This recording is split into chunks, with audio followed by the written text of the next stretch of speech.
The great controversy between Christ and Satan did not end at the cross, but continues to play out in the lives of men and women down here on earth. After the ascension of Jesus, the early struggle was between the dominant paganism of the Roman Empire and the new religion of Christianity.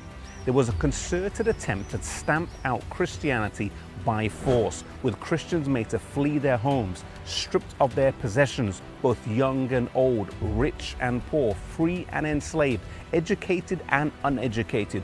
All were persecuted alike.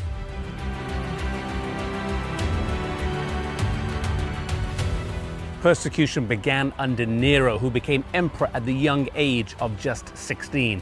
He was a cruel man who had his own mother Agrippina killed, as well as his wife Claudia, and was known for his sexual debauchery. He did not live long, dying in AD 68 at the age of 30 by suicide, but before he did, he persecuted the Christians a lot. After the Great Fire of Rome of AD 64, some people accused Nero of starting the fire, and so to remove suspicion from himself, he accused the Christians. They were subjected to lots of persecution, crucifixions, being thrown to the wild animals, and being burned alive, which was not motivated by a sense of justice, but of personal cruelty.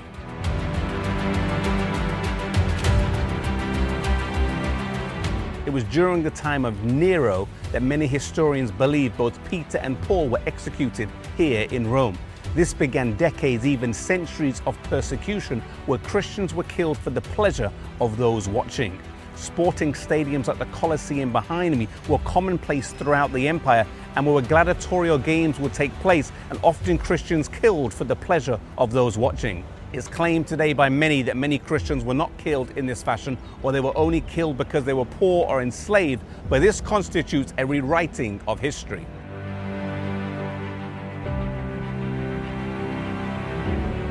Denied their full rights as Roman citizens, the catacombs afforded them a place where they could offer a Christian burial for their dead. Today they extend for miles underneath Rome, and they were a place where the Christians buried their dead with Christian symbols, and also a place where they could retreat when their life was in danger. The Christian church was persecuted a lot, but it became more resilient under more persecution.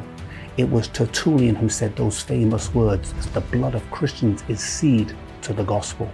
The more they were killed, the more they multiplied and grew.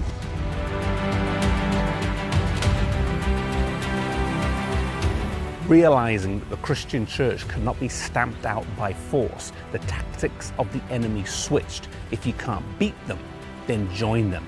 Rome transitioned from pagan to papal. Temples dedicated to paganism were converted to Christian, such as the Pantheon here behind me. Built in 125 AD by Emperor Hadrian, it was converted to a Catholic church in 609 AD. Idols dedicated to various gods were given Christian names such as Saint Peter, and paganism walked in the front door. And in exchange, the persecution of the masses stopped. There was, however, a small and faithful minority who refused to accept this compromised and watered down aberration of the Christian faith.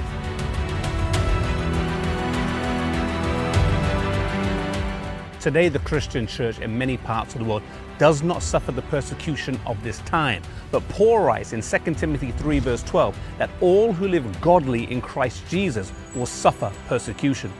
Perhaps today we've become too accustomed to living out our faith privately in a way that does not cause us any opposition or trouble.